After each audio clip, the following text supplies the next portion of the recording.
Good evening, sir. Yes, sir. Good evening, sir.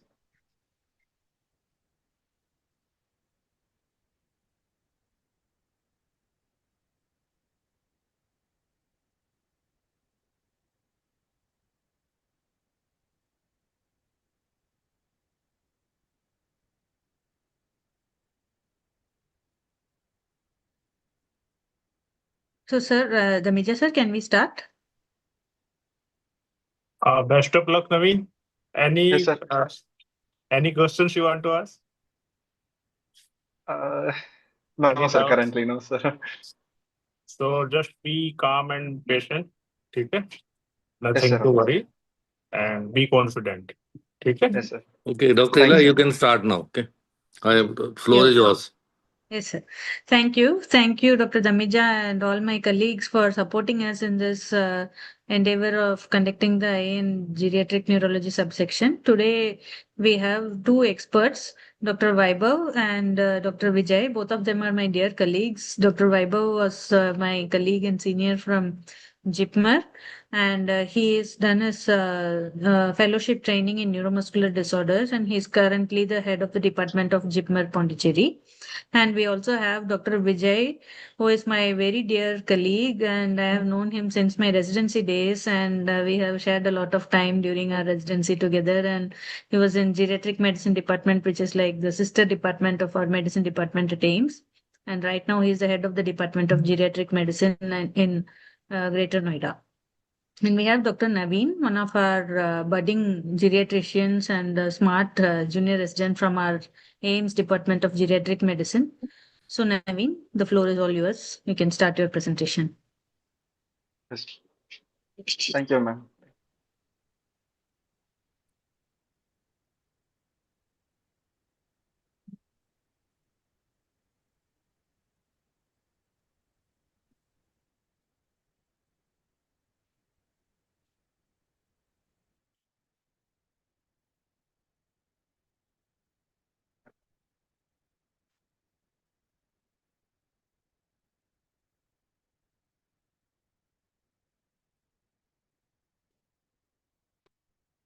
Uh, Good evening, ma'am and sir. I am Naveen Prabhu, junior resident in Department of Geriatric Medicine, AIMS New Delhi. We selected this case for a discussion because this case initially presents with some normal complaints. We thought it's a normal routine diagnosis like that. But on evaluation and on examination and further evaluation, we didn't expect that it will leads to some occult other disease, some occult disease we didn't expect it. That's why this at the end of this case discussion, we have an idea. That idea and it emphasizes the need for routine clinical exam, neurological examination, and systemic examination. The need for that will give us a clue to the diagnosis and the need for further investigation and management. It will how it guides us. That at the end of the presentation, we can from this case present we can get an idea. Now I start with the case. First, we will start with four contents. We will discuss as the four contents: history, symptom analysis, examination, summary and localization, and investigation and management. First, we start with history and symptom analysis part. Mr. H, 65 years old male, resident of Uttar Pradesh, education of 8th standard, occupation former by occupation. He is right-hand person. Came with the chief complaints of left side chest pain for 1.5 months, weakness of left hand for the last 1 month, and drooping of the left eyelid for last 20 days. Now, on history of present illness, we will elaborately see each of the chief complaint. So, first, the history of present illness, we discuss about the left-sided chest pain detailing. This left-sided chest pain lasts for last 1.5 months. It was insidious onset, progressive nature, and it was constant. It was diffuse, deep aching, and stabbing in nature. Initially, it was radiating to the left upper back and shoulder, but later it progressed to left arm, forearm, and inner of a hand, and fourth and fifth digit, associated with tingling, numbness, and burning sensation. But on other history, it was not associated with any shortness of breath, palpitation, diaphoresis, or giddiness. no history of cough with expectoration, hemoptysis, no history of panic attacks. The pain got aggravated by lying down on a particularly left lateral position, but it was not aggravated by cough, deep breathing, or any movement of upper limb. It relieved partially by medications with analgesics. So next complaint, he had this weakness in left hand for the past 1 month. He noticed he had weakness while difficulty in milking cow. He noticed this difficulty while working in his farm. The weakness was insidious onset. It was gradually progressive. Then gradually he developed difficulty in holding cup, buttoning, unbuttoning of shirts. This weakness was progressive. There was also no diurnal variation. There was no stiffness, no thinning of limbs, or no abnormal twitching movements, no claudication pain. The next he had a drooping of left eye for last 20 days. The patient himself noticed it while looking at mirror. It was not associated with any double vision, a deviation of eyes, eyelid swelling, or discharge or pain. There was no diurnal variation. He had a loss of sweat in associated with loss of sweating and a sensation of warmth over the left side of the face and the left upper limb. He noticed it while he working in the farm. So after this sequence, other relevant history we see. He refused. He had no other complaints of any higher mental function disturbances like memory disturbances, speech disturbances, behavioral disturbances, headache, seizures, not present. He had no other cranial deficits like no altered facial sensation, no difficulty in closing eyeballs, had deviation of angle of mouth to one side, no hearing disturbances, no dysarthria, dysphagia, or hoarseness of voice, no difficulty in neck movements, and no postural giddiness or bladder bowel disturbances. On other systemic complaints, he had no complaints of abdominal pain, jaundice, or no GRD symptoms. He had an unintentional weight loss of 1 kg in last 1 month from 70 kg to 69 kg, but it was around 1%, not much significant. He had no history of any rashes or vesicles over the left chest or upper limb, no restriction of movement of left shoulder, no history of fall or trauma. So past history, he had no comorbidities like no history of diabetes, hypertension, tuberculosis, cerebrovascular accident, or coronary artery disease, or epilepsy. No history of surgery, radiotherapy, or no history of alternative medications intake. Personal history, he was a chronic active BD smoker for the last 40 years. His smoking index was 800, and also he was a chronic tobacco chewer for the last 40 years. He had no history of alcohol intake, his vegetarian diet, and had normal appetite. And the occupational history, he is a farmer for the last 50 years with a history of exposure to cattle in farm present, but here no history of exposure to pesticides. Family history, no similar complaints among family members. So on going to treatment history, initially for the same above complaints, he went to the outside hospital, and where he was based on the complaints, initial complaints, he was suspected to have a cervical spondylosis with radiculopathy. At the same time, they evaluated him for coronary artery disease. They did as per history, ECG and 2D echo was normal, and based on the suspicion of cervical spondylosis with radiculopathy, he was started on analgesics and gabapentin, and this with paracetamol, tramadol, and pregabalin. But due to the unresolving complaints, persisting pain, and with a gradually progressive weakness, the patient presented us in OPD. So on summary of the history, from starting to from starting we can see. So patient 65 years old male, tobacco use disorder with smoking index of 800, presented with a progressive left-sided chest pain, radiating to left shoulder, medial forearm, fourth and fifth digits for 1.5 months, left hand weakness for 1 month, and drooping of left eyelid and sweating abnormality and warm sensation over the left side face and upper limb for 20 days. So now we come to symptom analysis, in which we will analyze each of the symptoms separately, chief complaint separately. So first we will see the chest pain. So chest pain parts, usually these are the seven categories we can consider. Seven etiological of chest pain we can consider: cardiac, gastrointestinal, vascular, pulmonary, musculoskeletal, neural, emotion. So, so cardiac.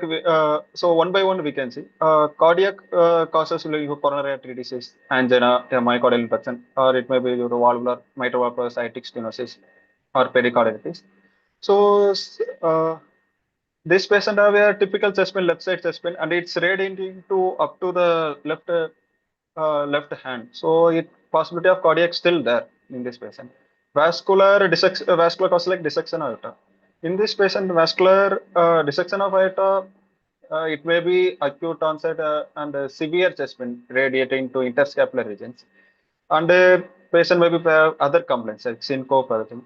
In our patient, he had not such complaints. So vascular less likely in this patient. Other pulmonary causes like pleuritis or pneumothorax, pulmonary embolism like that pneumonia. Our patient had no respiratory complaints, still pulmonary may be possible there.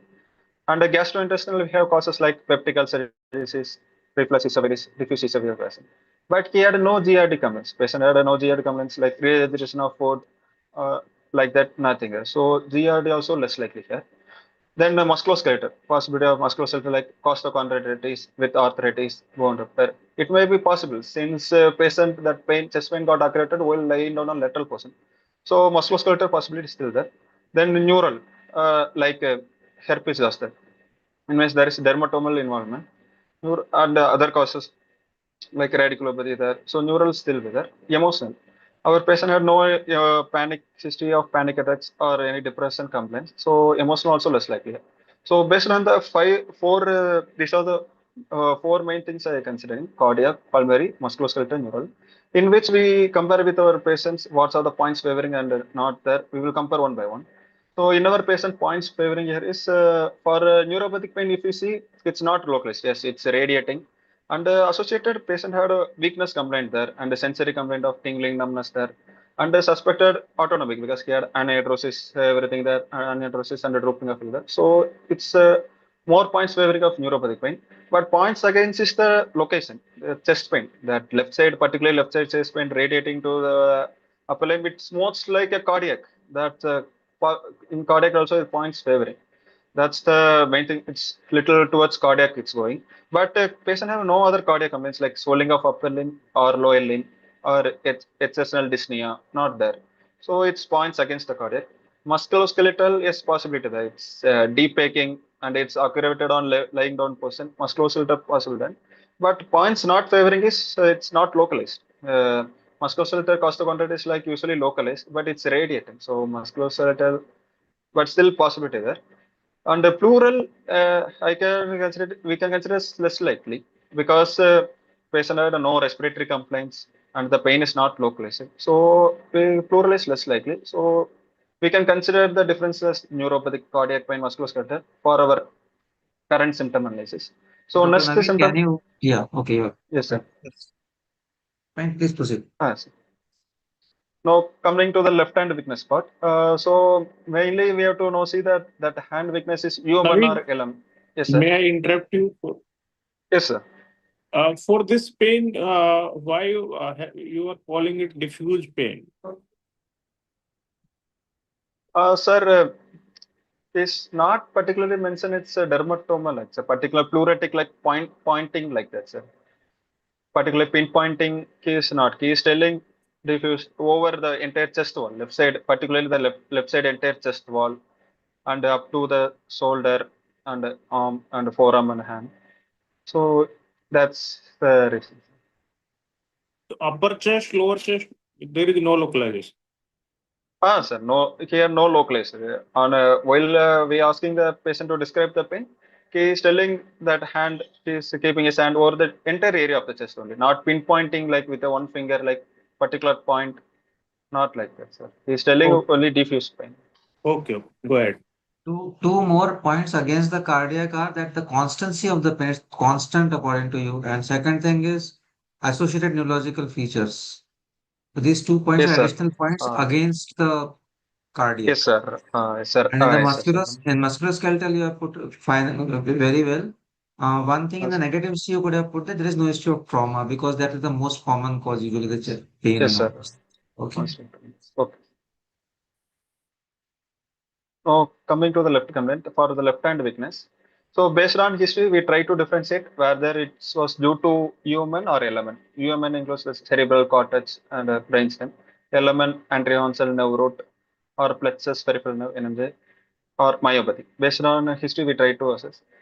So we will see, compare it in our patient. What are the points favoring and what are against? In our patient, that drooping of eyelid is here, but the drooping of eyelid, we don't know the reason. Whether it was due to it was part of the mechanical doses, or it's neurogenic or myogenic. If neurogenic, it was due to whether Horner syndrome or oculomotor nerve palsy. So possibly still oculomotor nerve palsy there, but still patient points against is anhidrosis present. So there may be possibility it's more likely Horner syndrome, but still possibility of oculomotor palsy. Based on examination, we can differentiate further. But more human against the future is there. If even though if oculomotor nerve palsy, patient may have if a central cause like the brainstem lesion, mid-brain lesion, he may have that contralateral weakness more or less like audience. This patient have only no hemiparesis, only ipsilateral weakness, only left upper limb, left hand weakness, and he had no human complaints like no stiffness and no bladder bowel involvement to suggest of spinal cord involvement. So mostly human less likely here. And next to anterior Hansel. Anterior Hansel possibility there, in the sense focal onset motor neuron disease possibly will there. But again, there are many contradicting points. Main contradicting is it's not a pure motor. Here sensory involvement complaints also there, autonomic complaints like anhidrosis there, and no history suggestive of any twitching abnormalities there. So anterior Hansel also less likely we can keep there. Ocular So, involvement. sir, Ocular involvement will also be counted here. Okay, no twitching, sensory plus autonomic plus ocular involvement. So whenever there is ocular involvement, entry onset should always see that. okay. Ptosis है ना? Ptosis, presence of Yes, sir. ptosis. Sir. Okay. So, and coming to nerve root, this distribution of pain and a particular weakness, it may suggest you of particular nerve root because this particular, it's more likely, we cannot say, but more likely with ulnar nerve territory pain, it's particularly a particular dermatomal pain like that, and my particular only hand muscle weakness there. So possibility of nerve root involvement there, but patient had no neck pain. The point contradicting here is no neck pain. So, but still possibility of nerve root there. And coming to plexus levels, What about there's duration?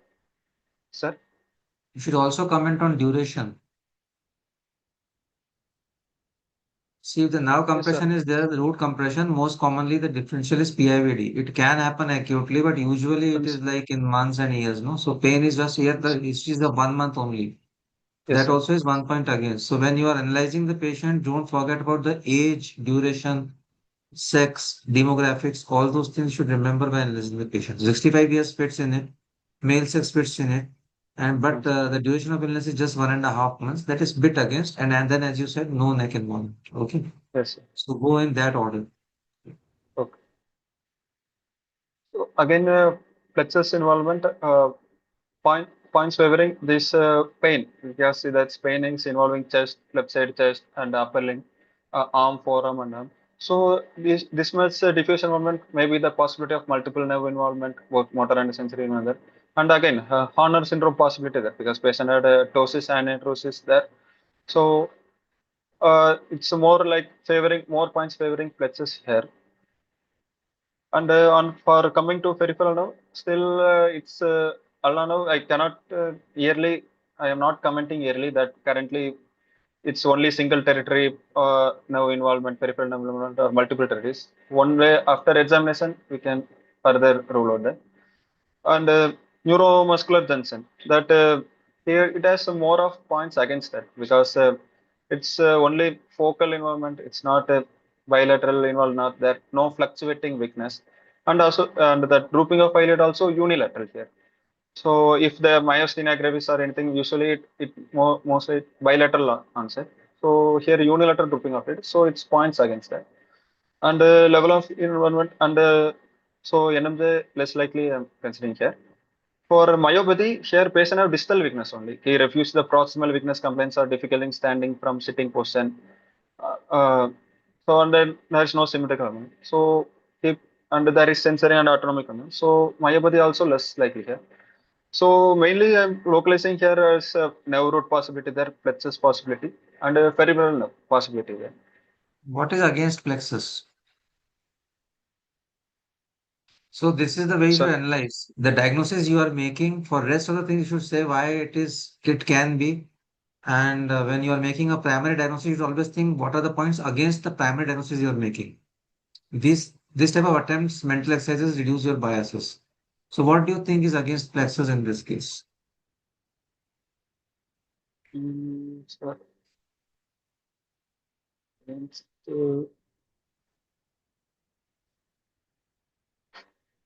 So there is no classical point yes, against plexus in this case, but when you are discussing plexus, the most common etiology is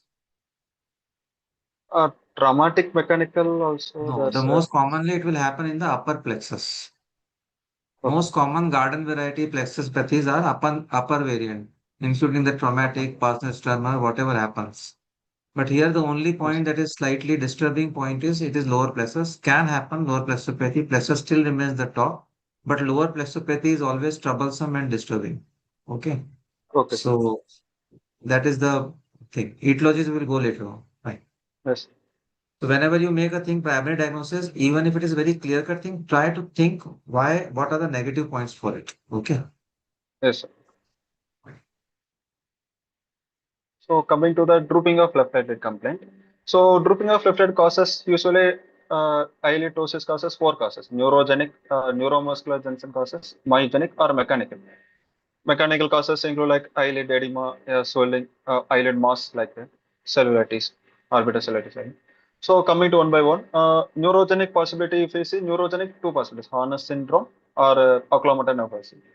For in this patient, points favoring is its unilateral answered and anhidrosis is present. The main thing is anhidrosis. And associated there is element weakness, history suggests of element weakness. There's maybe root or plexus there. So the more points are favoring in favor of Horner syndrome. Oculomotor palsy points against is the patient refused no other complaints, no diplopia, no deviation of eyeballs there. So oculomotor, but still possibility there. We based on examination we can see.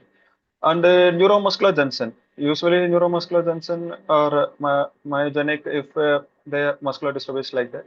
If they are bilateral, and for neuromuscular junction there is no fatigable weakness as per history. And the age, considering the age also, it's less likely. Old age, so neuromuscular junction less likely here. And myogenic also, considering the age, it's less likely here. Mechanical patient refused any history of eyelid trauma or swelling or eyelid pain or discharge, but mechanical less likely, but points where is only unilateral, but mostly it's less likely based on other negative history. So mostly it may be neurogenic cause of the drooping left eyelid, and it may be Horner syndrome or third tendency, more likely Horner syndrome. So based on our symptom analysis, final In symptom list, this, we the can see. biggest point against the third nerve canal palsy is, go to the previous slide, third nerve canal palsy and neurovascularization is there is no other UM involvement. Yes, sir. That you should comment at least somewhere. And myogenic can happen in late age also. Some OPMDs and also can present, mitochondrial can present late age also. Age is not a very strong factor against it. But there is absolutely no diplopia and no indication of extraocular muscle involvement. That's a point again that can happen, but it's a point against NMJ and third renal palsy. Okay, sir. Still rare in third renal palsy. Why will isolated ptosis happen without any double vision? Unless the ptosis is full, which is not in this case. Okay. Okay. So based on our symptom analysis, so after analyzing every symptom, so currently we have the chest pain. More likely it's maybe some neurological cause, neuropathy later, compared to cardiac or musculoskeletal. And the left-handed weakness also. Same, we have kept it as a element weakness with three levels of nerve. Like it may be more likely plexus, then followed by root and followed by peripheral nerve. And the drooping of levelized eyelid also, most it's neurological, more likely towards Horner syndrome, and followed by third cranial pulse. So we finished our first order history and symptom analysis. Now we go into the examination part. On examination, patient was conscious, oriented, following comments. His BMI was 24.5 kg per meter square. Overweight. Vitals on examination. You have not discussed BP, the grip weakness. sir. Did you discuss the weakness or not? I might have missed it. Weakness described, sir. In previously left hand weakness that. Okay, fine. Yes. I forgot. Okay.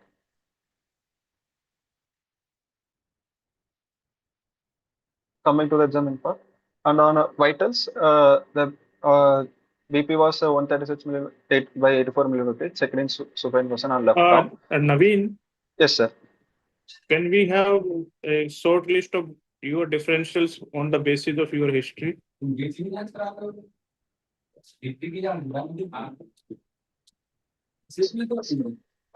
Sir, based on sir this uh, based on history wise, I'm considering 65 is male with chronic smoker, and this most of the this chest pain and left hand weakness and the drooping of eyelid, everything going to its plexus involvement, sir. It's a plexus involvement, and plexus uh, in this age group, based on this age group and the smoking status, I'm more considering as a neoplastic etiology, sir. So first, considering I am considering a neoplastic etiology, compressive neoplastic etiology, sir, in a brachial plexus environment, compressing the trunk or medial cord possibility there. Because patient have Horner syndrome futures also there. So most likely it's near the root or trunk, the lesion will be. Always say lower brachial plexus, okay? Yes, sir. That lower is important because Right. here you are having weakness only in the hand region, okay? Yes, sir. Okay. So that is one differential. What are the other differentials? Sir, other differences I will consider as non-neoplastic etiologies. Any compressive like mm, vascular anomaly, like subclavian artery aneurysms, compressing cervical rib, or but these are less likely cervical rib in this age group, less likely vascular subclavian aneurysm compressing there, or any other malignancies like nasopharyngeal carcinoma there, yeah, metastatic carcinoma there, or spondylosis with radicular wave was the possibility there, sir. But this patient had no neck pain, such had no history of neck pain. No, it was not increased with exercise, not like that, or movement of neck, not like that. So radiculopathy, I am less likely to get. And other than that, based on history, infectious cause or inflammatory cause less likely here because here no other systemic complaints, uh, no, no other systemic complaints like not like that. Infectious, inflammatory, or autoimmune causes less likely I'm keeping here. And he has no history of trauma, so mechanical causes also less likely here. So mainly I'm keeping a differential answer based on his symptom list compressive etiology. It may be a neoplastic or non-neoplastic possibility here. And compression involving the lower trunk of brachial plexus, sir. Okay, go ahead. I agree with you, but lower plexopathy in this age group is extremely rare to be idiopathic, but it is not an impossibility. So even though it is an extremely rare thing, that should be a differential at least. It's the garden Okay. variety Parsonage turner I am talking about, which happens after So slightly younger patients, yes, sir. unilateral with pain. But it is not an impossibility, that's all I'm saying. Okay. Okay, sir. Yes, So sir. that idiopathic will also be a differential at least. The reason Okay. being there is a treatment for that. You can give some treatments for the idiopathic ones. Okay, if at all it turns out of the workup, but it's highly unlikely in this case. But it's a possibility, so it will be differential. That's it. Yes, sir. Okay. Now coming to the examination part. On examination, patient conscious oriented and BMI was 24.5 kg per meter square and BP was 136 by 84 millimeter mercury measured in left arm in supine position. And on and it was checked in standing position also. There was no findings suggestive of orthostatic hypotension. And the BP was checked on right arm also for any variation, but not much differences there. And his respiratory 18 per minute and the saturation 95% room. And on examination, no pallor icterus cyanosis, clubbing, or pedal edema. No cutaneous markers of malignancy or nerve thickening here. On examination here, left supraocular lymph node was palpable here. It was around size 2 centimeter. It was single lymph node, firm in consistency, non-tender. Other than that, no other lymph nodes were possible. No axillary lymph node or inguinal lymph nodes was not possible, not palpable here. Coming to the nervous system examination, higher mental function was normal. Patient was conservated, memory intact, language, speech normal, no delusion, hallucination. Is for cognition, HMSC done. It was 30 by 30. Followed by cranial nerve examination done. Olfactory was normal. Optic visual acuity was found to be reduced 6 by 9 on right and left by 6 by 36. It may be attributed to the his possibility of bilateral immature cataract due to that possibility. But his other optic nerve components like visual field, color vision was normal. Light reflex direct and indirect was present bilaterally. And for third, fourth, sixth cranial nerves examination, on left side there is a ptosis present in which the uh, we can see here in this image we can see that patient's left side eyelid margin was a lower level compared to right. On examination, it was touches up to the pupillary border. The eyelid margin touches up to pupillary border, and on pupillary also there is a discrepancy. In left side, it was around 1.5 mm diameter, right side 3 mm, and the extraocular movements was normal, no deviation of eyeball. I hope we can see here in this picture. It may be visible that if we on zooming, we can see that compared to right, that left side was people was left Yes, side. it is visible. It's a good Yes. photo. It's very difficult to take. Just two comments here. One thing is that when you are taking the ptosis, no, when you are examining ptosis, 2 points are very important. It should always be in sitting position. So one thing is that, and second thing is you should always negate the frontalis. So in that photographs, you can see the frontalis overaction. That should not be there when you are examining the ptosis. The importance being otherwise you will miss the other eye Ah, ptosis, which is lesser. Asymmetric ptosis miss हो जाएगा. Okay. okay. So ptosis should be examined after negating the frontalis. And second comment is it's a controversial area basically, but like examination of olfactory nerve is hardly a point here. Like, okay. Okay. So various departments do have their own policies, follow your own policy. But I personally prefer कि high mental function, there is absolutely no history. Yes, So sir. it's only brief. There is no, so I don't think we should try to do a focused neurological examination. That's what we do. Okay. So it's okay. So these things can sometimes they ask in exam, so I'm commenting here. Okay. Okay. This photograph is very good. Okay. Yes. Yes. Coming to other cranial examination, trigeminal, facial, vestibulocochlear, 9, 10, and spinal assassin nerve and hypoglossal nerve. There was no focal deficits there. So coming to the motor system examination, on the pictures we can see in the palmar surface of the both ends. And compared to right side, we can see that in left hand that thenar wasting we can appreciable thenar wasting present. And he had no claw hand, no clawing of hand or no deformity in his hands. And on examination, no fasciculations present. Tone was normal. And on a circumference measurement, and comparing to right side, left side, no significant wasting was there. That one only 1 centimeter discrepancy there. Okay. Naveen, you are Yes, sir. correct on commenting on. I'm not very. I would have preferred a slightly larger photo, but there is left thenar wasting, right? But Yes, sir. you are saying no clawing. Well, there may be no frank clawing, but just a third finger. That is not normal position of the left hand. See the right Yes, sir. hand's Yes, third sir. finger, ring finger, and the left hand's ring finger. Can you see subtle? Subtle, yes, sir. I Relax can. at it. Yeah. Sir. Sometimes the findings can be really subtle. So the importance being that it crosses the median of territory. Yes, sir. So this is a thin R, and that the moment it goes that side, it crosses that, and you can comment that it's more likely to be CHT1 because of this.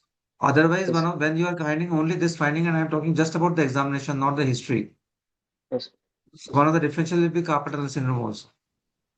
Just look, I'm telling. Okay. Okay. So but that finding will be a trouble. Okay, Okay. fine. So coming to the power examination on for upper limb examination, for shoulder power bilateral, it's 5 by 5 on both sides.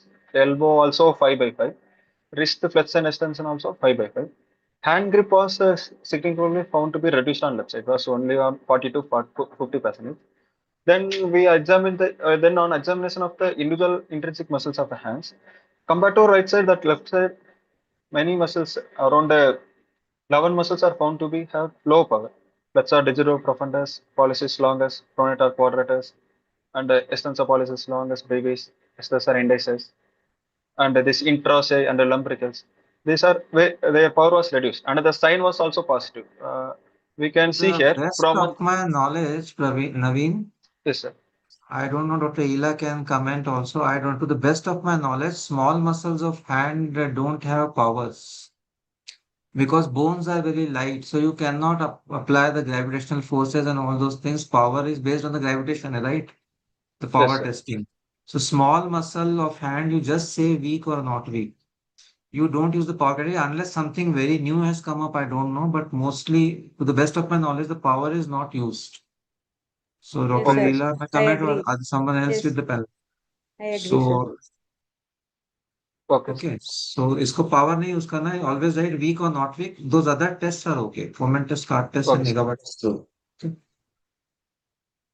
Okay. In the picture also we can see for testing that uh, Only uh, small muscles of hand. Huh? yes, sir. I'm talking only small muscles of hand. Other Yes, power, sir. other power examination you Okay. have to do it. Yeah. Okay.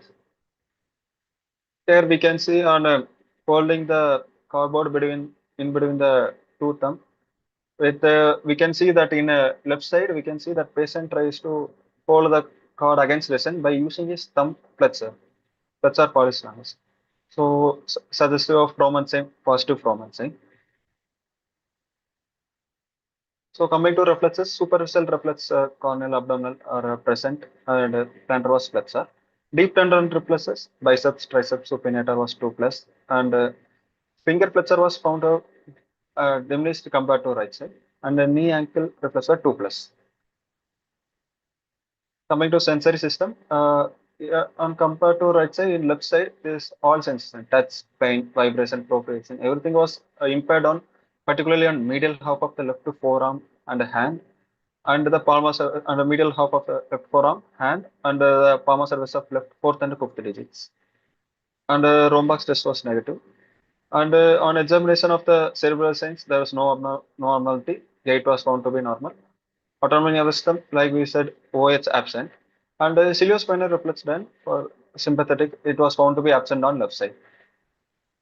So for autonomic Just nervous system, again, two comments. Try to yes, draw the sensory patterns. okay, Okay, it gives a very good impression. It will improve your examinations also. You can write the percentage also. Try. If the drawing, my drawing is very poor, sometimes it creates a problem. okay, And second comment is there is nothing like cerebellar signs or something like Parkinsonism signs. So where do okay, you see the cerebellar? When you're examining the motor system, there are NTPCA, nutrition, tone, power, coordination, abnormal movement. So in the coordination, you write these tests. In nystagmus, you write in the extraocular movements, and then moments. in the end, you summate it.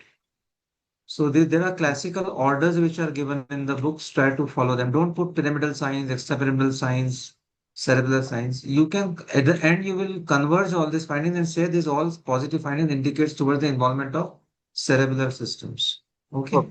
Yes.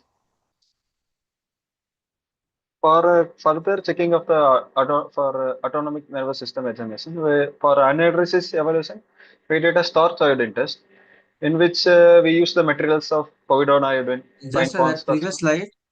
Yes, sir. previous slide. This is the ideal photograph for ptosis. If you are looking straight, no, this is the ideal photograph for the ptosis. If you Yes, take the close, here completely the yes, sir. frontalis is completely negated. There is no wrinkling and nothing. Okay. Okay. For starch iodine test, we use the materials of povidone iodine, starch powder, and gauze cotton, and we use the warmer to induce the sweating in this patient. First, we clean and dried the skin and applied the iodine solution to his chest wall, upper limb, and face, and let the iodine dried completely. After that, then yes, thin layer of starch powder was sprinkled over the iodine coated areas. Then sweating was induced by warmer. Then after 30 minutes, we observed these changes here. This was the comparison list before on applying starch iodine and after 30 minutes after. Here we can see that in the after 30 minutes photos on the right side we can see that asymmetrically, particularly left side of the face and the left side of chest and the left upper limb are particularly spared. If indicating in starch iodine test, usually what will happen? The after due to the sweating, that iodine get dissolved and it reacts with the cornstarch to reacts a blue-black complex, suggesting so that blue-black areas were suggestive of the sweating areas. Uh, those areas were still persisting the constant white constant powder areas, suggesting that these are the areas of anhydrosis. So coming to other system examination, respiratory system, we have on inspection, patient was found to left shoulder on lower level compared to right side, and the respiratory movements also decreased on left upper anterior and posterior chest wall. Here we can see that compared to right, there is a mild left shoulder was mild on lower level compared to right side. And on palpation, he was found to a left hemithorax expansion was reduced, 2 centimeter reduced compared to right side, and some rib rounding also present. No chest wall tenderness. On percussion, there was dull note present on supraclavicular, suprascapular areas. And on auscultation, there is a decreased breath sounds and a decreased vocal resonance on supraclavicular, suprascapular, infrascapular areas, and no other added sounds. This you have done a fantastic job. And for all the residents who are watching specifically, this shows that we have to be expert and we have to be keep in touch with the other system examinations also. In even in the cases like limb girdle muscular dystrophy or something pure neurological cases, the respiratory is myasthenia gravis. The respiratory takes the precedence. So they are just saying RR or something is not enough. You should do a detailed RR examination, and showing in this manner is a really good effort from your side.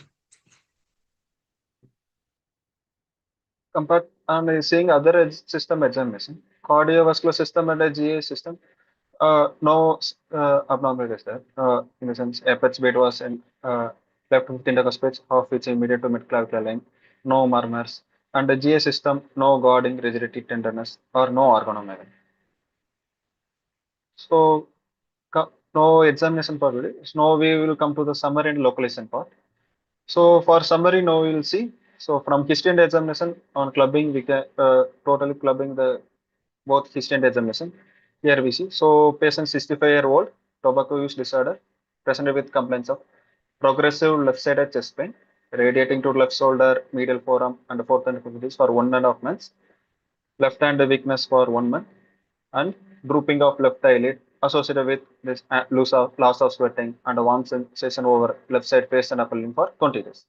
On examination, we have this cranial nerve left toes is present, myos is present, and motor part we have that weak hand grip and muscle thin or muscle wasting present, and the positive and the other intrinsic muscles weakness of around lower muscles weakness with positive from and sign cord test and the ego test, and the sensorial loss also medial aspect of left forearm and ulnar aspect of hand and fourth and fifth digits. And autonomic examination, we have that anhydrosis, ciliospinal reflex absent, and anhydrosis also there. We see in star study test. And other system examination, we have this respiratory, left supraclavicular lymph node there with the respiratory grouping of left shoulder and decreased left hemispheric expansion and dullness on percussion and a decreased breath sounds.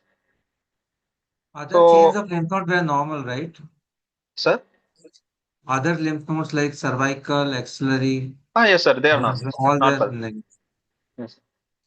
So after this summary, no, I want to go by step by step. So first we will club the history wise. So we have the chest pain history, weakness complaint, and a drooping of left hand complaints. So these are pointing to chest pain, yes, and with radiating so the sensory complaint, and the left hand weakness, motor complaint, and this grouping of eyelid and loss of sweating and warmth. These are autonomic sympathetic complaint. So these are subjective ones. And objectively also we have this examination also same corresponding findings there.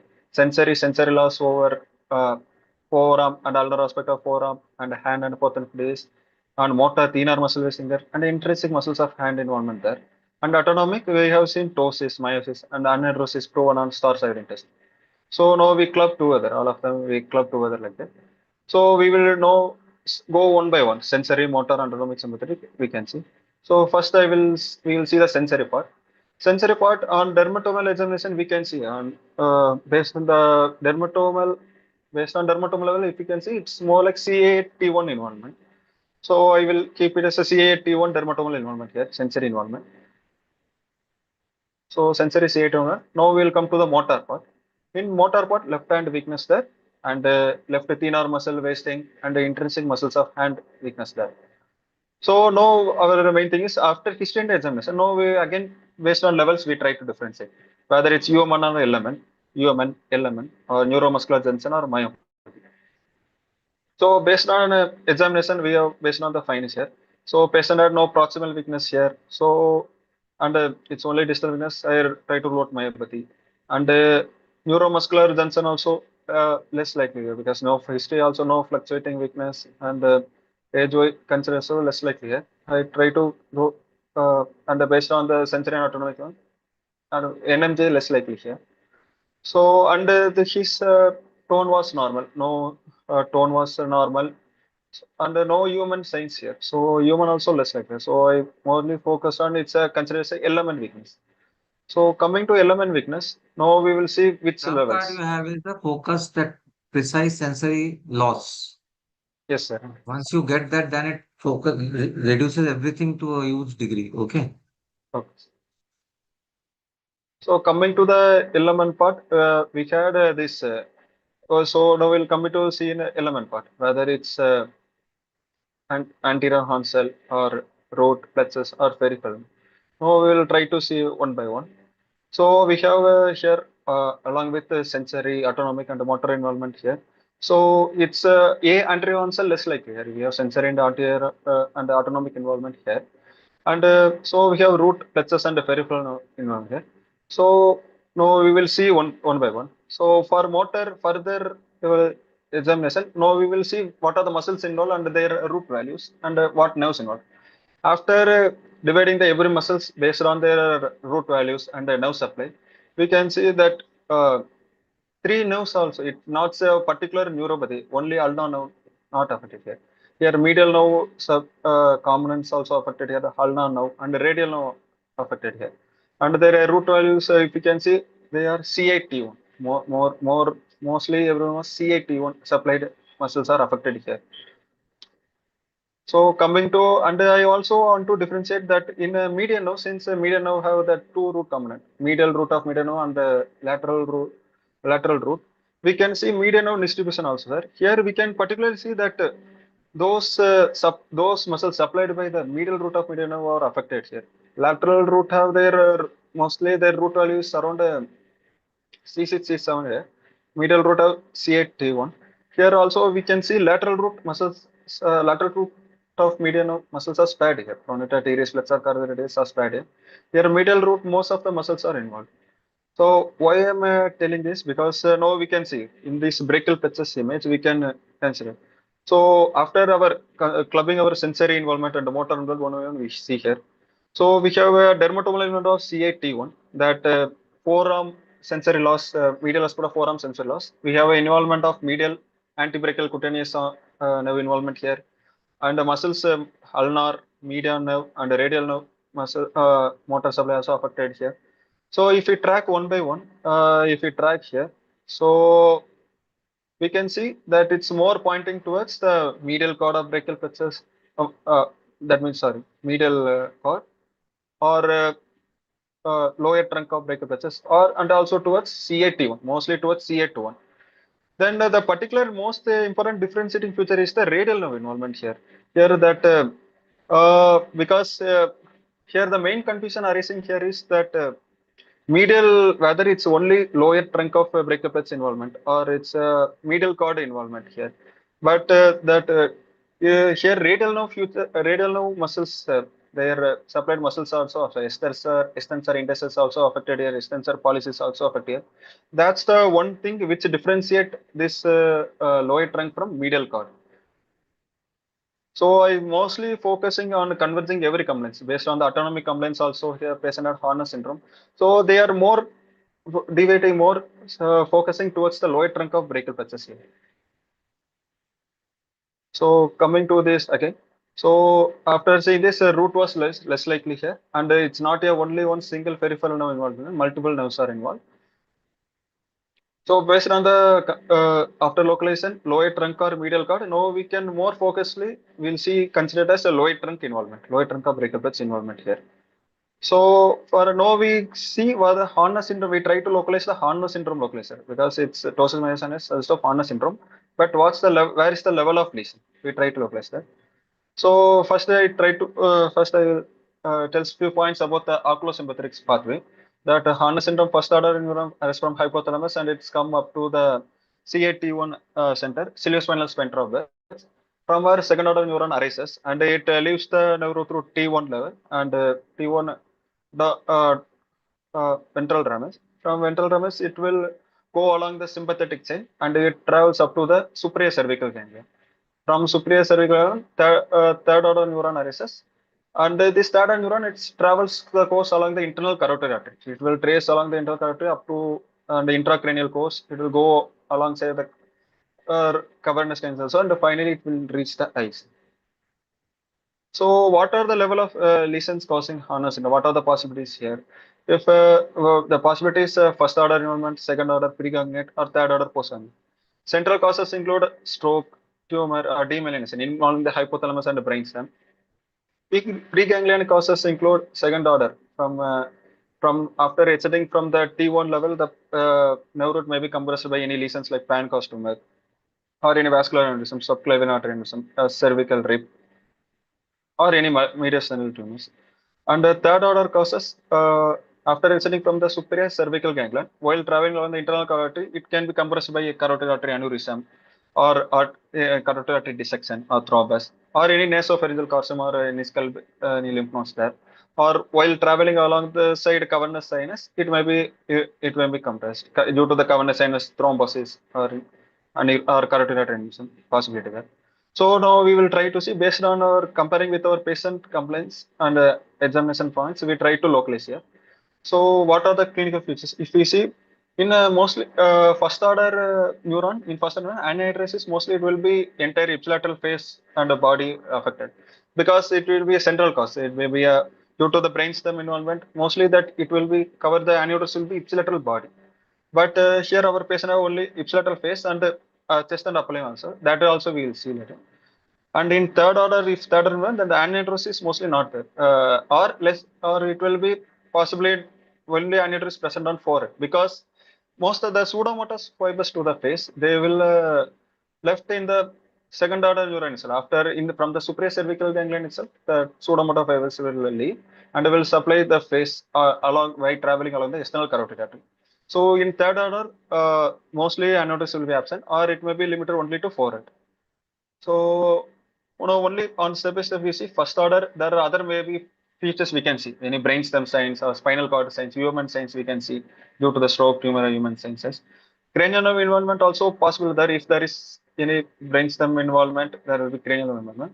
But usually in first order brachial symptoms, this pain, neuropathy pain, this complaints will be absent, weakness will be absent here, and element weakness will be absent here. In second order, what are the points favoring here that ipsilateral phase and the brachial plexus involvement here, plexus symptoms there. So it's favoring more towards second order. And on third order, here it's less likely because we have a gross aneurysm over the left side of face and left side chest and upper limb. So I mostly the symptoms and the signs mostly favoring here second order. So further we see, but why the doubt is the why this left upper chest and upper limb only? If it's second order, mostly it should be left off of the face only. But why this left upper chest and left upper limb? It may be explained that maybe some sympathetic chain involvement of that, at any upper thoracic sympathetic chain involvement. Particularly, we can see that leveling. It's up to nipple, up to above the nipple level. We can see that aneurysm spot is here. So nearly around the T4 or above the T4 level, we can consider. So there may be possibility of involvement of the upper thoracic sympathetic chain here. That due to that pseudomotor fibers to these areas affected. So due to this, that the patient may have this ipsilateral androsis involving left half of the face, upper chest, and upper limb. So after this complaints, now if we see, we have this components of everything: sensory component of C8, T1 dermatoma, motor component, failure and weakness, lower trunk of brachial plexus involvement, and autonomic sympathetic of fascia of Horner syndrome, localizing to second order preganglionic involvement, along with upper thoracic sympathetic involvement. So after clubbing here, now our main thing is what is the etiopathies. Now we will go into the etiopathy spot. So in so any neurological disease, mainly if we see the pathophysiological mechanisms as The given minor in Brad, correction, just a sir. minor correction, it is pathoetiology. When we discuss it, no. So we Sir. in discussion we always go from pathology to etiology. It is pathoetiology. Okay. Okay, sir. When you discuss and when you go for the differentials, it will be from pathology to etiology. Okay. And in that, the problem sometimes it happens is that one pathology can have two etiologies which will have different listing. Mm. Yes, sir. So when you arrange that according to the final, when you arrange the etiologies, you can arrange in the list of possibilities according to that. But it is Yes, sir. always pathoetiology. Okay. Okay. My minor thing just to tell you that how. Yes, sir. So coming to the various pathologies, so for any neurologist, these are the various categories of pathophysiological mechanisms. It may be inflammatory, including infectious or non-infectious like autoimmune inflammatory causes, vascular, arterial, or venous, or compressive, including neoplastic, non-neoplastic, or degenerative, hereditary, toxic, metabolic, or mechanical due to trauma here. Which maybe we can remember as a mnemonic of vitamin D, like so now we'll discuss with comparing with our patients one by one. So pathological categories. So first we can say I also based on his voice we are our first history examination. Our first differential skill here was compressive one, compressive inflammatory one, more towards neoplastic. What are the history clues given here? Also, it's a progressive weakness and the persisting pain and the constitutional symptoms. Even though the weight loss is not significant, that weight loss here and examination clues, that's a focal weakness and some signs of malignancy like that lymph node. So it's most favoring towards compressive infiltrate neoplastic. Age and risk factor also should tell. Yes. Age is 65 years, that it Age supports it. systems And and he had a smoking risk factor. yes, sir. Okay. Smoking Discuss index that. of significant smoking. Yes, please. Okay. Yes. And on this compressive inflative can be non-neoplastic because patient have some positional symptoms like uh, it was aggravated on lying down position. But neck pain, back pain, patient had no neck pain, back pain as such there. But still, patient have some focal weakness. It was only left hand weakness, focal weakness.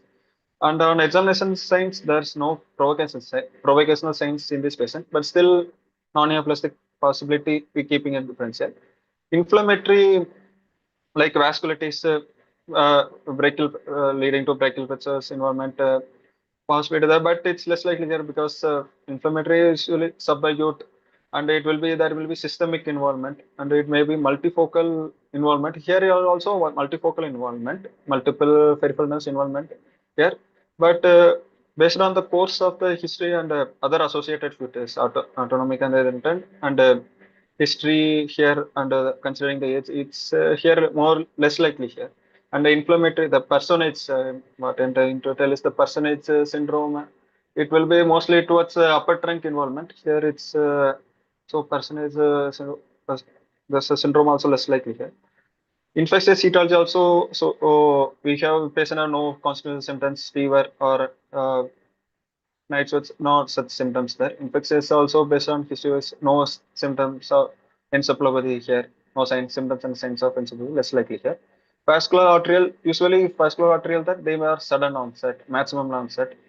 But for still the examination clues wise, that maybe focal weakness will be there, but associated symptoms and associated symptoms like the sensory complaints, autonomic. So involvement here. So here also vascular, I keep it as less likely here.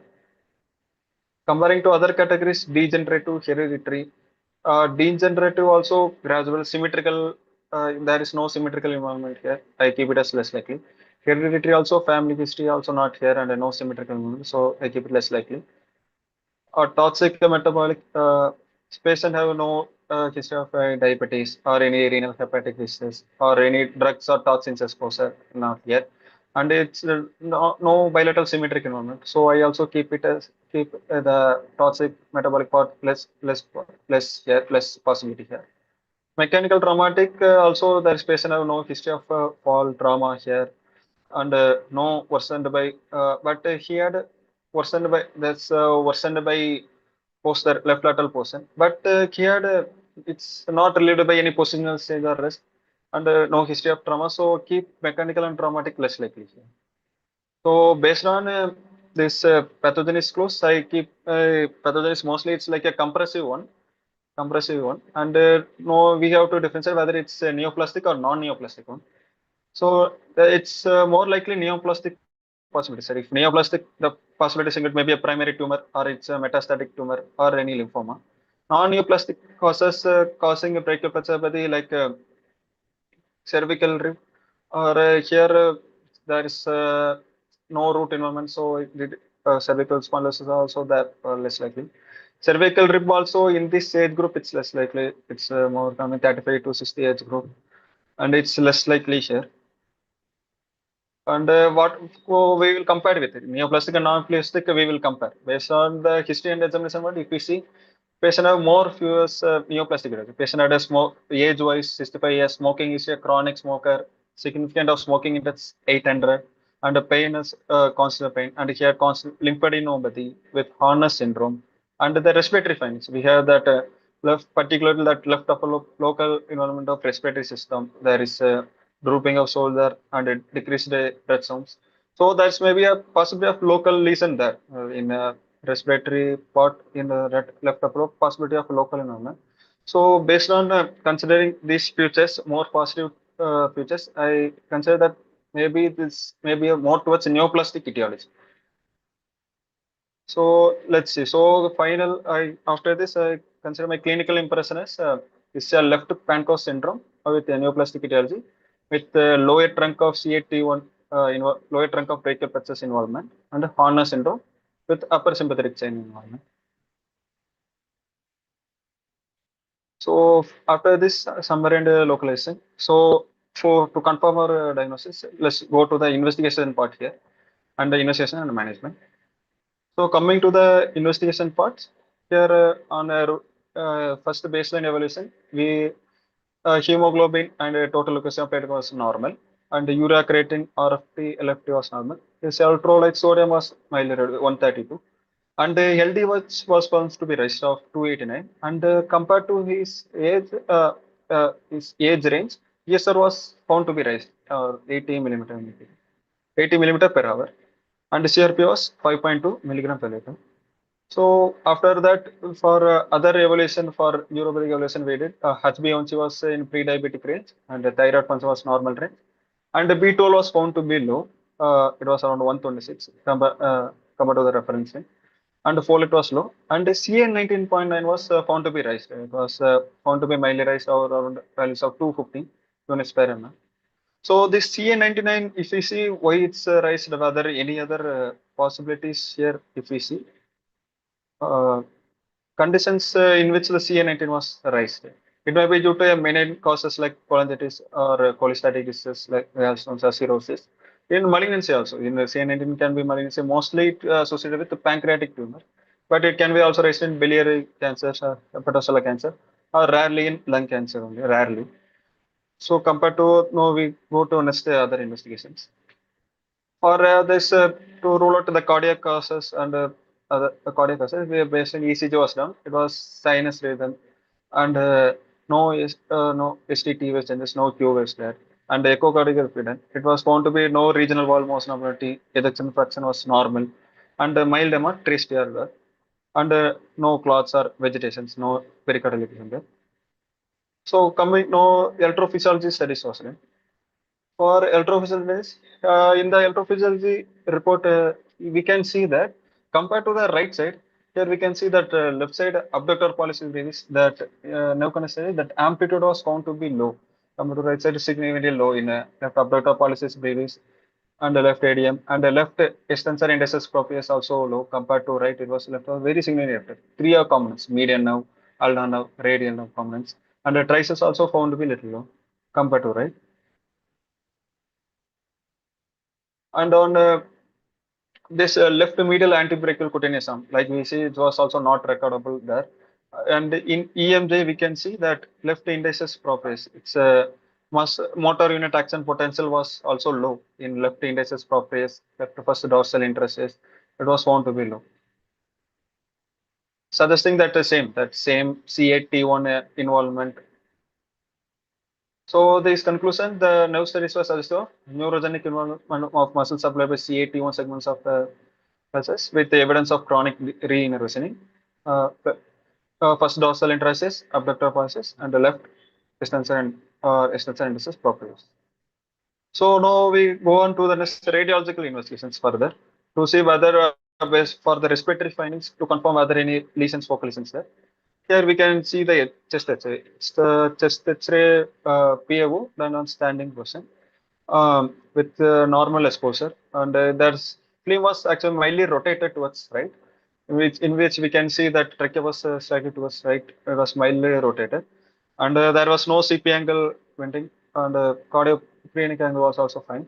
And here we can see that in left upper zone, we can see a homogeneous opacity along the medial side. That's a homogeneous with ill-defined margins, suggestive of some lesion, mass lesion in hair. So further proceeded with the CT test. See contrast CT test done to see any uptake and contrast enhancement there, in which it was found to have a irregular shaped mass in the left paravertebral location up to D1 to D4 level. We can see in this photo here. In this, in the left side, we can see that mediastinal in the one is to middle. We can see that season lesion in the around 6 centimeter depth from the surface. It was around. It was along the left upper lobe, medial side, homogeneous mass. We can see. So for to further see whether it's any neuronal extension there, whether it's any plexus, any nerve root involvement plexus neurons, MRI spine was done. MRI cervicodorsal spine was contrascendence. MRI cervicodorsal spine was done. In this, it was seen there is a Naveen, can spine. you just wind up because we are already 8 minutes past 7 a 8:30. Okay. We can see that spinal extensions there. In this is the MRI cervicodorsal spine post contrast sagittal view, in which we can see around the T along the T1 T2 levels. We can see that that mass is reaching up to the neural foramina along the C8 T1 levels. We can see that mass infiltrating. And in this coronal section views state sequence also we can see that mass localizing in the left upper lobe medial part. It's invading the neuronal foramina of the D1 D2 levels, and it extending up to the D1 to D4 levels we can see. And same in the sagittal sections also we can see how much it's infiltrating up to the neural foramina also. Then followed by which a whole body PET CT done, whether the patient have any metastatic disease for that. In this, we can see that FTG uptake in the left upper lobe, FTG uptake lesion with FTG upper left upper lobe, along with the mediastinal lymph nodes. We can see under the FTG, so whole body FTG PET, so metabolically active paravertebral mass in the thorax, and metabolically active and inactive mediastinal lymph nodes, and the infracranial and posterior scalene lymph nodes, suggestive of suggestive of neoplastic etiology, neoplasm with metastasis. So followed by which to confirm the diagnosis, CT biopsy from the left paravertebral mass done. It shows immunomarkers positive of SATB and pancytokeratin, but the TTF1 and P40 was negative, which the based on immunohistory it was suggestive that it was suggestive of metastatic adenocarcinoma, because even though TTF1 was negative here, still SATB2 was positive. SATB2 positive, it mostly positive in colorectal carcinoma or in unknown primary adenocarcinoma there. So still it was the overall the immunohistochemistry pictures were suggestive of metastatic adenocarcinoma. So these are the pictures of the paradermal mass biopsy. We can see that infiltration by adenocarcinoma cells. And that immunohistochemistry, we can see cytokeratin 7 positive and cytokeratin 20 negative. Which these two patterns, 7 positive and 20 negative, suggest some upper level like breast carcinoma, thyroid, or lung adenocarcinoma. And a TTF1 negative, we can see. This is the supraclavicular lymph node. That left supraclavicular lymph node biopsy also done, which shows the same infiltration by adenocarcinoma. The supraclavicular lymph node biopsies also the further immunochemistry done, which in which all ALK and ROS1 came to be negative. So for still that immunochemistry were suggestive of some metastatic possibility of metastatic adenocarcinoma. More likely that SAB2 it was more suggestive of colorectal carcinoma. Even though PET-CT no uptake there, we further proceeded with colonoscopy. The colonoscopy was done and it was also found to be normal. So the final diagnosis it's a left pancreas tumor of adenocarcinoma, staging of T4N3M0 with lower trunk CAT1 of plexus involvement and Horner syndrome with ECOG performance status of 1 and COPD. And it's not just the initial professional diagnosis of the cervical spondylosis radiculopathy. It's diagnosis of the left pancreas tumor. So after this management, first, so initially after evaluation, management I initially. think we can stop here. We can Yes, have sir. some few questions also. Okay, So sir. as Dr. Harshal is appreciated your case presentation, there is a comment, very good case presentation. We also agree. Dr. Chirag has also said, so we are getting appreciation from many places. Your whole presentation was good, and especially the differential diagnosis part and diagnostic part was exceptionally done. Very good. Thank you, sir. There is one question from the there. How are the median sensory conductions? Can you comment on that? I think that were also reduced or what?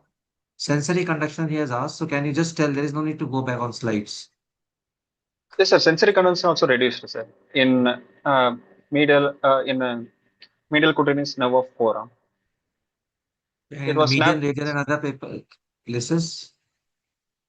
sir. Other nerves. Other nerves not there, sir. Particularly, it was not recordable in there in that nerve. Medial cuteness nerve form. Yes, sir. Okay. Yes. And what are your comments on the primary in this case? That is my question. Do you think it's a lung CA or not, which makes a direct sense? Or do you think it's a met and it's somewhere the primary is somewhere else? Sir, actually, mostly up to no evaluation. Actually, the patient still on evaluation only, sir.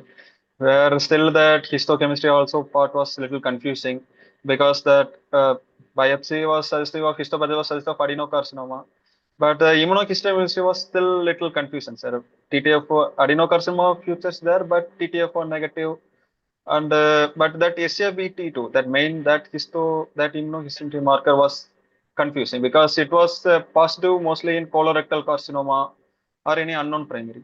For looking after primary, every evaluation done for colonoscopy and PET-CT also no uptake there. CT enterography also done, sir, for this patient. Any subtle lesions, maybe occur lesions will be there in the intestine to see that, but that also normal. So we further proceed for other immunochemistry. The patient still on evaluation and follow-up, sir. Where the patient was planned to do also PDL1 for immunochemistry PDL1, whether any PDL1 positive will be also there or not. To see what So oncologist also says, that also has to be seen. What does the oncology department say and all this thing. yes. So, Dhamija sir, you have any questions? Dr. Ila, you have any comments? No, I Thank think you. it was very nice. It's a great presentation. Just small, a basic thing we have missed. Patient was right-handed or left-handed? It's a right-handed, sir. Okay. So it would be very important for his quality of life. No? So for his pain is debilitating, it's deteriorating his quality of life, or his weakness is also maybe. Yes, sir. Actually, it's very deteriorating, sir. Yes, NRS was around 9 by 10, numeric rating scale. So also we admitted him, and currently palliative medicine consult obtained, and he was currently started on morphine infusion, sir. Morphine infusion was started for him along with other analgesics, gabapentinoids. Morphine infusion was started here. Currently with the morphine, his NRS scale was little less down. It was around 5 by 10 currently, sir. Okay, thank you. Yeah, I mean, it was a very good presentation. So this is a very interesting case and mainly of interest in terms of localization. So when the geriatric faculty suggested this case, I found that, okay, this is something that we all the time read about it. We read about the localization, first order, second order, third order Horner syndrome. So I asked him to prepare the case. But then when he did the start, when he presented to me, he told me that there was loss of sweating. So I was like, okay, there is C8T1 involvement because it is ultimately the plexus is involved. The third order neurons taking care of the pseudomotor fibers of the upper limb is also involved. But then when the starch iodide test was done, surprisingly, it was found that the entire upper chest as well as the entire left upper limb had a lack of sweating. So this was something I mean, I was not expecting this finding. And so I went back and I read about it. I was also not quite clear why this is happening. So all the localization textbooks are also not very clear about it. So I thought it was of somewhat relevance to the residents. So I made a small presentation. If that is okay, I can share it and show it because uh, No, Naveen, it's can you fine. stop sharing? Yes, yes.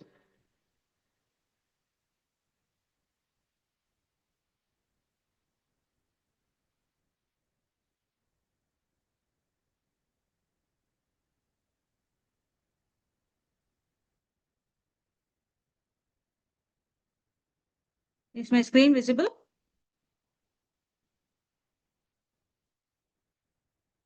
Is my screen visible?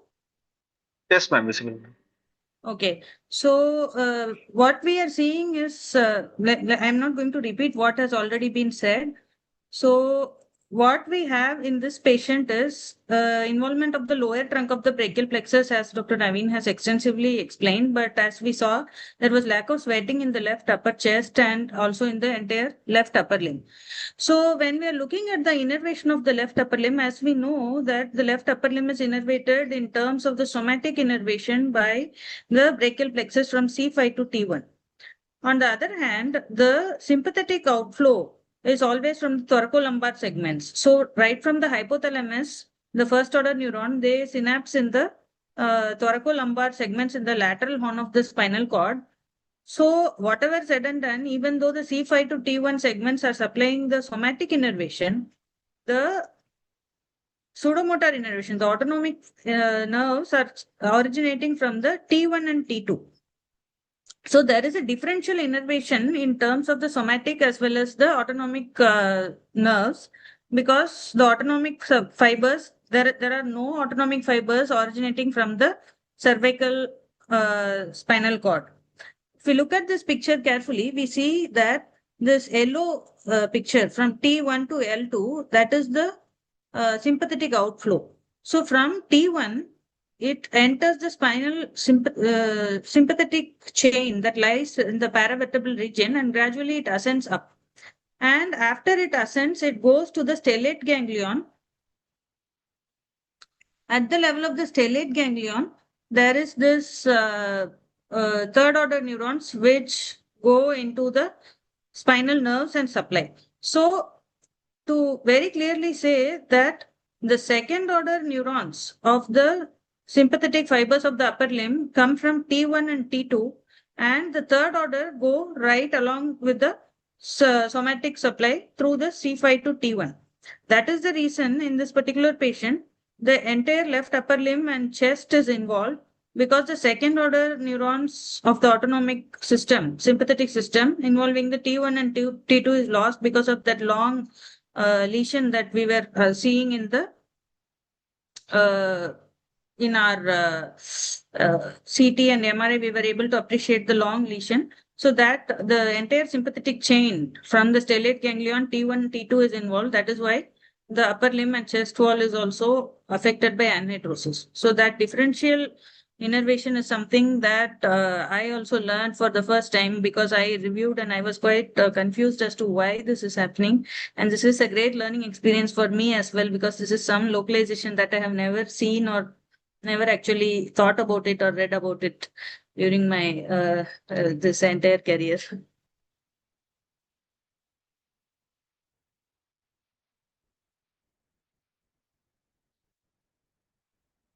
Sir, you are muted, I think. Someone has asked a very good question, that what is the Dr. Radhakrishna Hari? What is the cause of pain in this case? Is it direct nerve infiltration? Because it is definitely not a PIVD pain or some disinvolvement. So maybe is it a direct nerve involvement? Is it the lung parenchyma involvement? What is the cause of pain in this? So I think in this patient, we Yes. had seen that there is some amount of rib destruction also because of the metastatic lesion. Yes. So that might also be contributing along with the neuropathic pain because of infiltration of the plexus. And we know that plexus lesions are characteristically affected with pain, significant Even the pain. compression can cause pain also. But his involvement was beyond the plexus distribution. It was the chest involvement and all those things were there. Yeah. So one is that. And sweating, you said that T1 to T4 is the thoracolumbar spread. Yes, sir. That is, what did you say? Can you just summarize in one line that again? Sir, in one line, if we say that the sympathetic supply, pseudomotor supply to the upper limb Yes. arises from the lateral horn of the spinal cord from T1 to T2. So from T1 to T1 to T2, it enters into the sympathetic chain and it ascends upwards and enters the stellate ganglion, which is the cervicothoracic ganglion of the sympathetic chain. And from there, it synapses, then forms the third order neurons and goes along with the brachial plexus and enters When into the the upper limb. cord it is arising in T1 and T2, then Correct. ascends, then goes to the cervical ganglion at Yes. C5, 6, 7 C8, somewhere, yes, C8 yes. there, and then from there it goes to the nerves.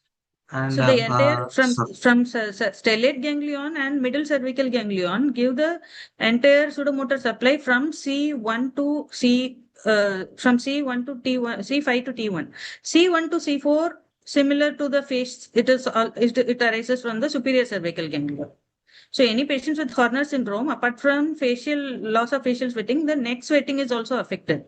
But usually the upper limb and chest is not affected. In this patient, because of the cervical sympathetic chain involvement from T1 to T2, that is also leading to the entire, because if it is only third order neuron, along with the medial part what of part of chains are affected now?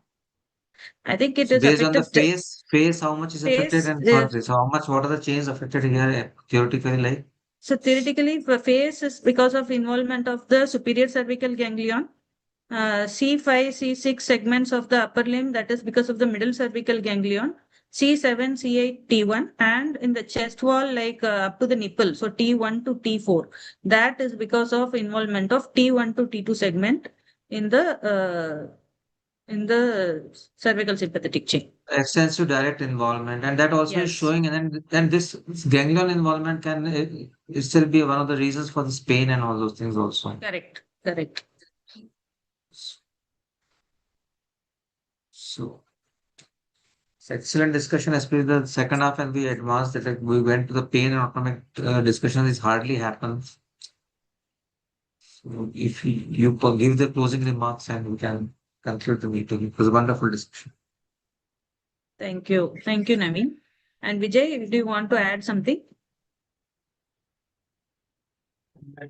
Hey, ma'am, thank you and thanks for the opportunity. It was a great session. Okay. Thank you. Now we'll close the session. Thank you, IN Digital team also for your support and staying till for us to have a successful meeting, and also for all the work that you do. Thank you. Thank you, Asmita and the entire IN Digital team. And thank you all the delegates to attend. Thank you. Thank you, sir. Thank you, sir. Thank you, ma'am.